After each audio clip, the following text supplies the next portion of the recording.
Hey everybody, welcome back to another episode of FSi DFS Fantasy Baseball Picks. I'm your host, my Ruler 31.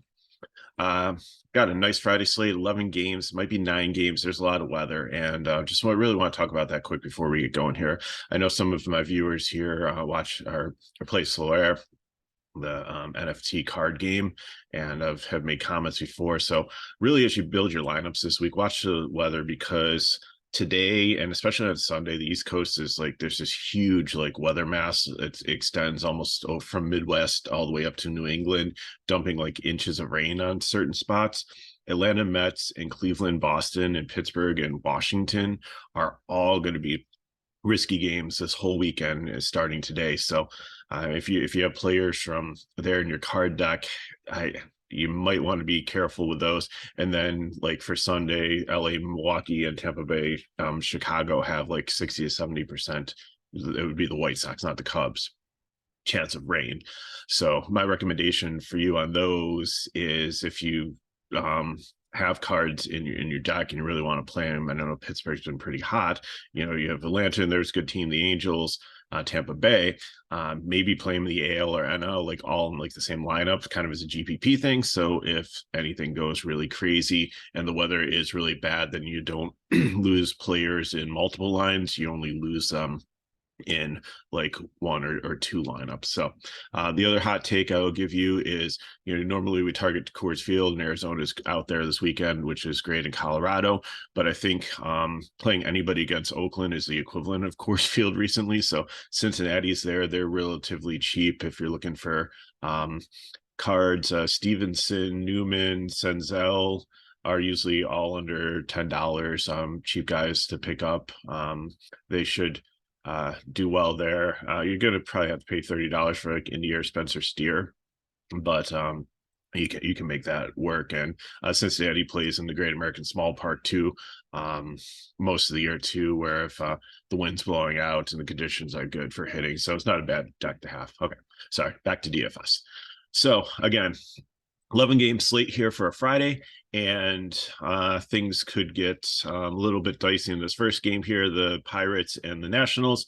Pirates are just absolutely amazing. Like, they shut down the Dodgers. It just like they keep on winning. And again, it's like we're just waiting for like the regression to come, but we'll see. But it's a great story earlier in the season, and again, we'll see by the All-Star break like where they are. But it's kind of cool to cheer for an underdog like this. So we have Rich Hill and Chad Krul, but again, it's like 80% chance of rain all day long. I don't think that they're going to get this game in, so I wouldn't play either pitcher. If the game does play, then of course the Pirates are probably in play here, and they're relatively cheap, other than just Reynolds at 5K. Everybody else is in the 3 to low 4K range. So stack them however you want to, because Castro has really benefited at shortstop from the Cruz injury. So wonder what they'll do when he comes back, trying to keep him in the lineup, because he's been doing well hitting and stealing bases and stuff like that. So Nationals, no interest whatsoever whether the weather's good. I'm maybe against Rich Hill, but again, 11 game slate, 150 max. If the weather is going to be okay, like maybe one stack of them, but I wouldn't take any one-offs. Mariners and Blue Jays, Luis Castillo and Alex Manoah. Castillo has been solid, but Toronto's like always a tough matchup here. He's been decent against righties, and it's pretty right-handed heavy lineup. I mean, they bring like Varsho and Belt and Kiermaier in to try to have some lefties, but they don't really make you tremble like the righties do in this lineup against a left-handed pitcher.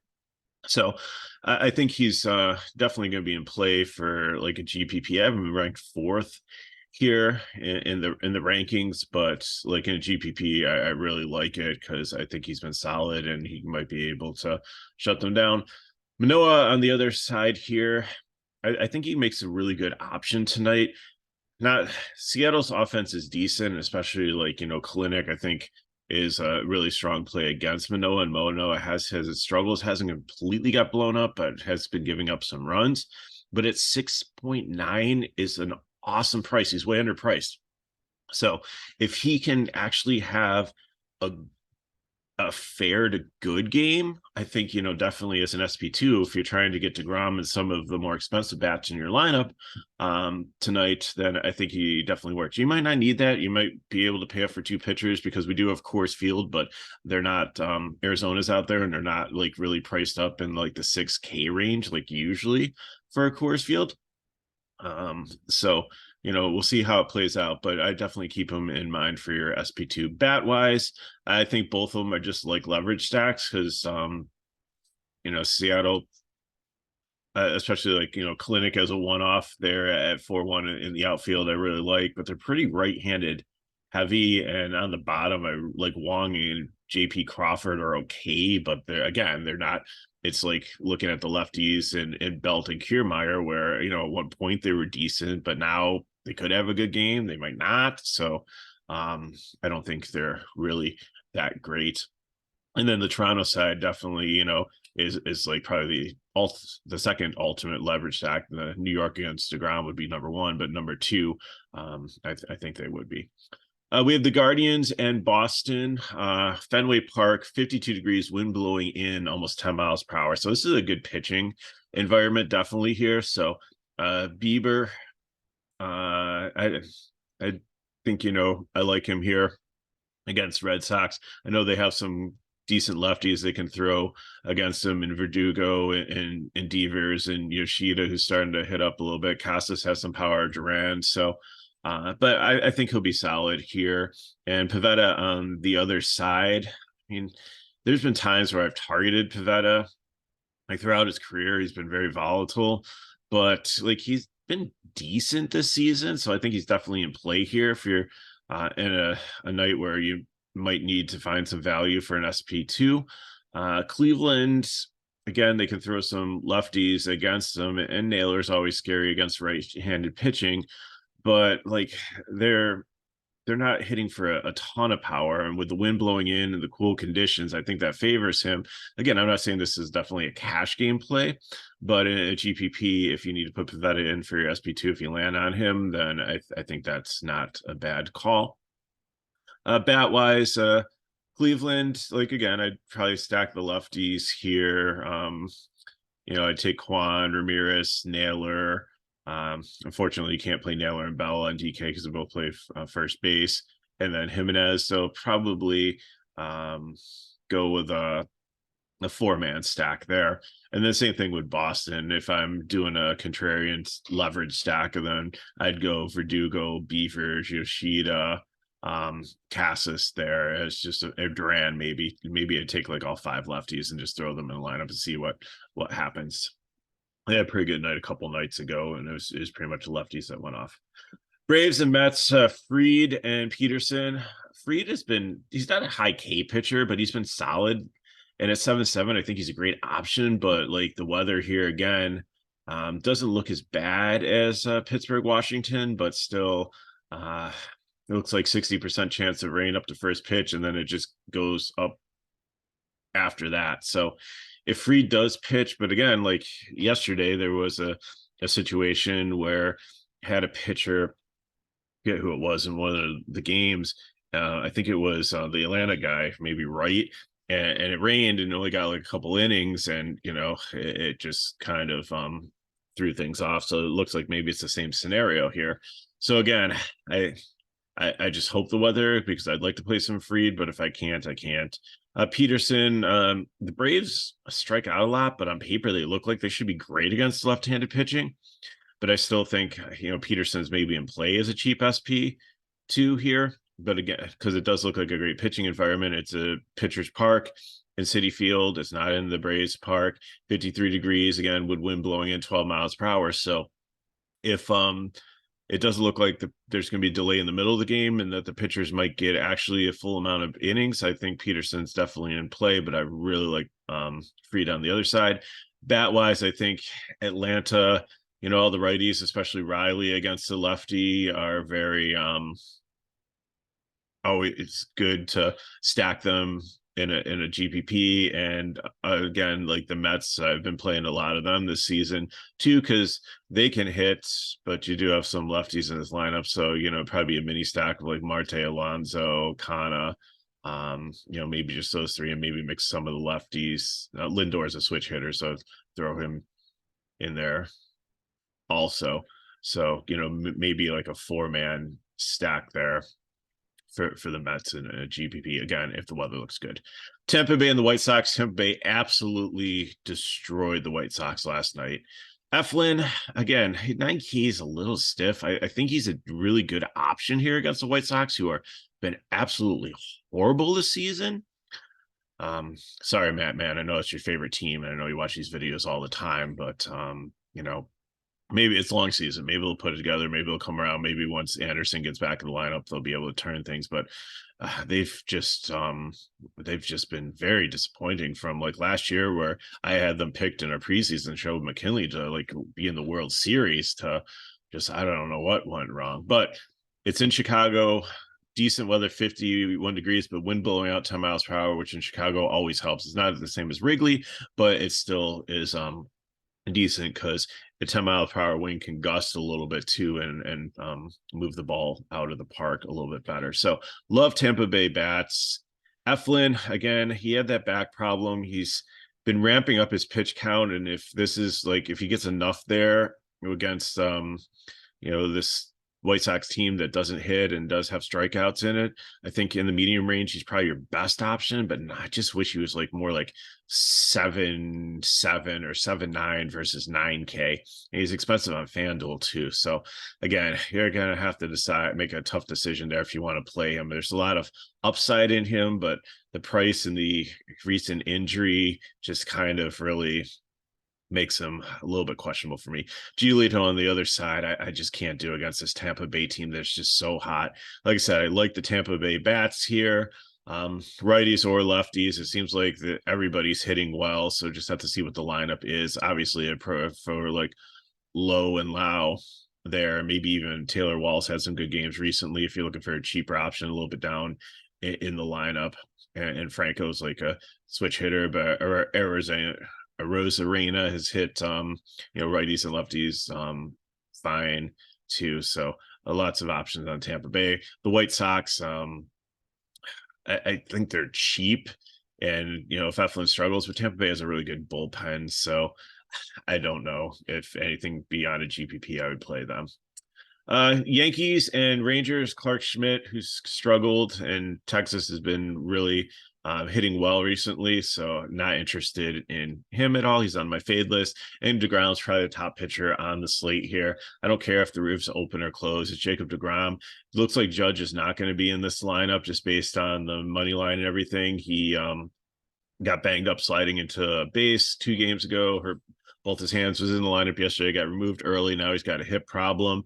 No Judge, no Stanton, no is it Donaldson, their third baseman there. So they're just not the team that they should be. I mean, they've got some nice younger guys and parts in here, and we've seen that a couple years ago where like some of the younger guys got some opportunities and did really well, and then when the bigger bats came in, like it really helped towards the end of the season. So we'll just have to see what's going on there, but I don't think I'm playing the Yankees. I mean, they'd be a number 1 leverage stack against DeGrom, but I do have interest in definitely Texas in a GPP against the Schmidt, and the Yankees bullpen's been okay, but not like elite by any means. So definitely will fire up some Texas bats. Philadelphia and Houston, Nola and Valdez. Nola just hasn't seemed right this year. He hasn't got blown up, but he hasn't been like spectacular like in the past. However, like Alvarez has been banged up, so I don't know if he'll be back in the lineup. So might be a decent time to maybe take a shot on Nola here. He's like probably my least favorite like higher price pitcher at 9.6. And that's definitely not a cash play, but in a GPP or maybe on FanDuel where he's a little bit cheaper. I think he's only like 9K there. Compared to like some of the other pitchers at top of him, I think he's like the 6th or 7th highest price pitcher. So I think can play there again for GPP. Valdez, the same thing. Like the Phillies haven't hit great this year. Castellanos has been doing really well, and Turner at times, but the rest of them just haven't been. It's more the lefties that have been doing well, like Stott and Schwarber against righties, and then some of the righties hitting righties well. But when they come up against the lefty, it's not as good, especially like the bottom of this lineup with Sosha and Pache, and Marsh has been hitting well, but not against lefties. So I think Valdez is definitely in play here at 10K. Maybe a pivot off DeGrom and GPPs. It's going to save you probably $1,500 if you do that, or be a little bit different in like a 3 max or something like that. So Phillies bats against Framer, I think, is just a leverage play. Probably one of my least favorite, because I think he's started the season decently and will probably do really well.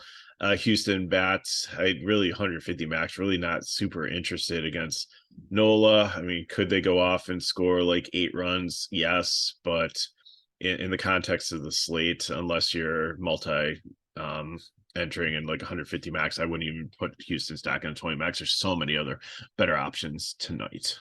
Angels and Brewers, we have Tyler Anderson, Wade Miley. Tyler Anderson has struggled. So has Wade Miley. And Miley's been okay, but not great. The Angels have been outstanding against right-handed pitching. So for some reason, the Brewers are favored in this game. So I don't know. I'm definitely going to be betting some Angels unless this like radically changes. I think I'll go in and put some money on them for them to win this game, because that just seems like completely backwards.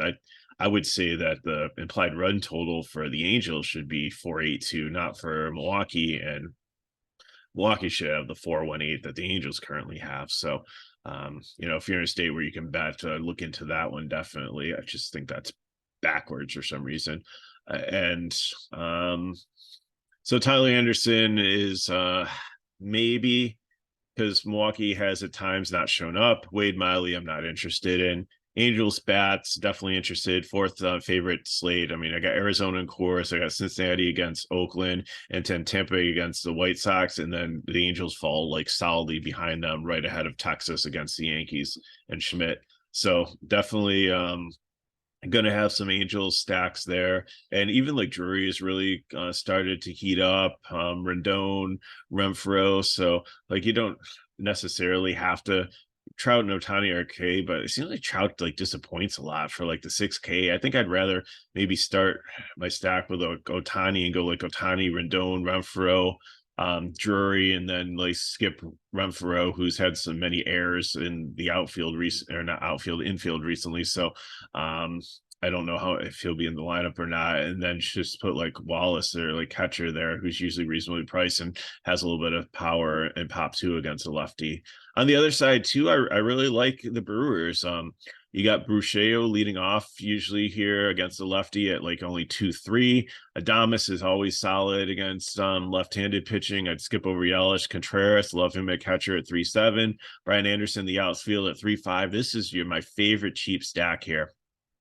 Voit used to be like a left-handed specialist, like kind of been disappointed recently, but like Owen Miller's not bad at like 2K minimum price there. You've got some guys at the bottom of this lineup that are like almost free. Not that they're great, but against a left-handed pitcher, like you can, the solid core guys I would take, like especially like Brucheo leading off, like they are so cheap in a great situation. So definitely really like them there. Then next up, we have Coors Field. We have the Diamondbacks in Colorado, Merrill Kelly and Freeland. Kelly's had a decent start, but I just really don't trust him in Coors Field here. I like him better at home or in a better pitching situation. Freeland has been solid also, but Arizona's been good to start the season. Now, the wind is blowing in 10 miles per hour. It's only 54 degrees, so it's not great hitting weather.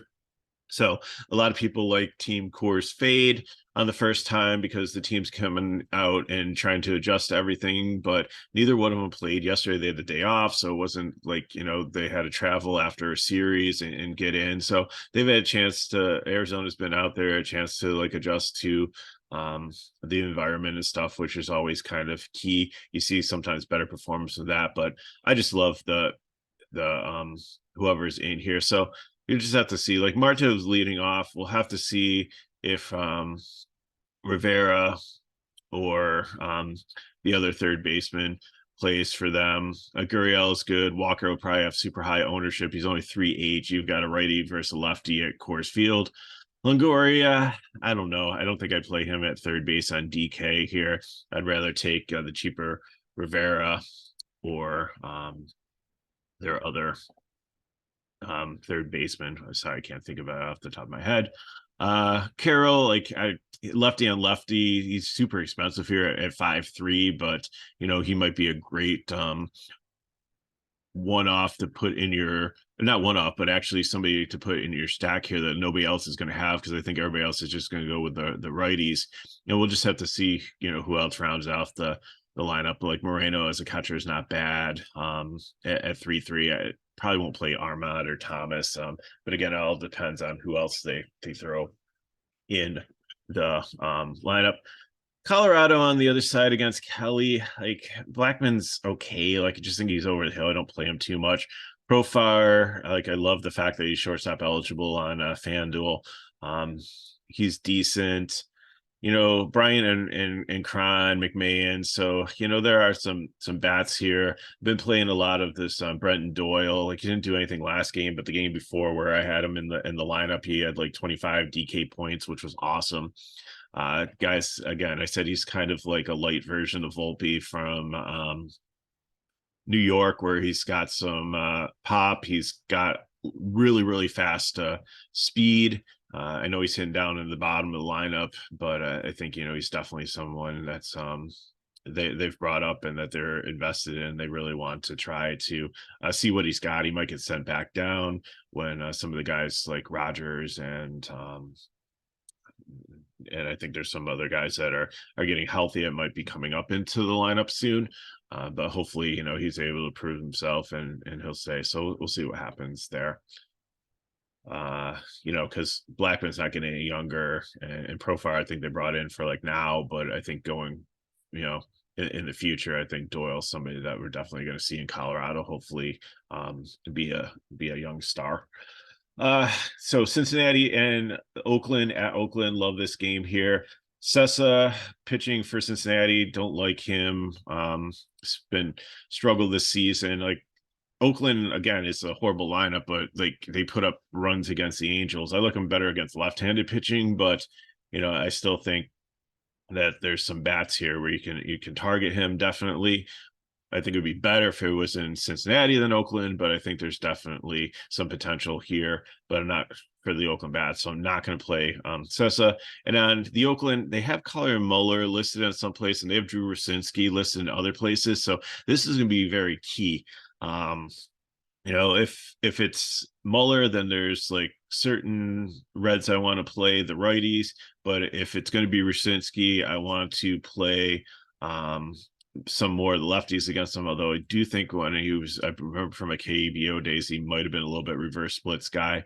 But Rucinski has come back to the States. He's played in the minor leagues. He hasn't done anything like super spectacular there. Like he had some good games in KBO, but it's a different type of hitter over there, although those games seem to be super, super offensive, especially after you get past the opening pitchers. The bullpens were just horrendous.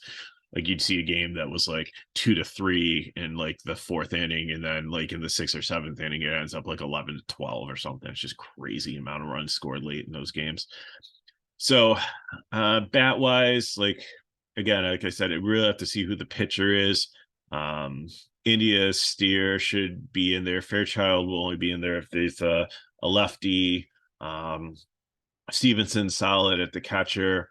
So I don't know if you can get a full 5-man stack out of here, but you can at least get like a 4-person one just within the top 5 bats. Senzel's been hitting really well both sides of the plate too. I know he hits down in the lineup a little bit, but he's only 2-1, so there's another cheap bat for you. And like I said, Oakland, like Rooker has just been on fire against righty lefties. Capel, Peterson, Aguilar, Noda, Langer, the catcher. So some pieces from Oakland too that you could play also. Cardinals and Dodgers, you have Flaherty and May. The Keller made the Dodgers look so bad, but Muncy should be coming back from paternity leave. They're eventually going to get Will Smith back from his concussion, hopefully over the weekend, and some other just to make this lineup a little bit better. Like Outman's been a great addition there. Vargas a little bit disappointed, thought he'd be a little bit better. Peralta is okay, and then this Michael Busch guy has some power too. Just haven't seen it yet. It's probably just a matter of time, just getting his timing in the major league level. So Flaherty, I don't necessarily want to play against the Dodgers, but I think he's definitely in play here. Depending, especially if Muncy's not in the lineup, then I think that makes him even more appealing. So if he's kind of no man's land at 8-2, if you land on him in cash, I think he's okay. If there's not another option for you in GPPs, I'm okay with it. Dustin May on the other side, I just really don't like him as a pitcher. I don't think he goes that far. I just don't think he has the control that he needs to. I think Flaherty's walked a lot of guys too, so that might be a kind of difficult.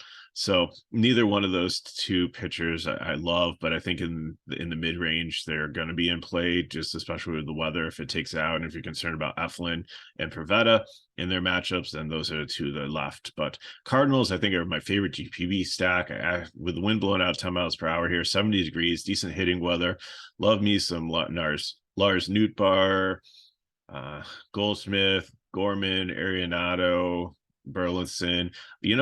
Paul DeJong has come back up at 2-2. He's been absolute fire. So like shortstop sometimes is a hard position to fill if you don't want to pay up. So there's especially like if you're stacking some teams, like there's like no real great shortstop in Cincinnati I'd like to play. There's no really great shortstop that I'd like to play in Arizona. So that's a great fill-in at 2-2 with some of your stacks if you just need a one-off to make your lineup work. So keep him in mind if you don't play a full Cardinal stack, that there's DeJong somebody to look at there.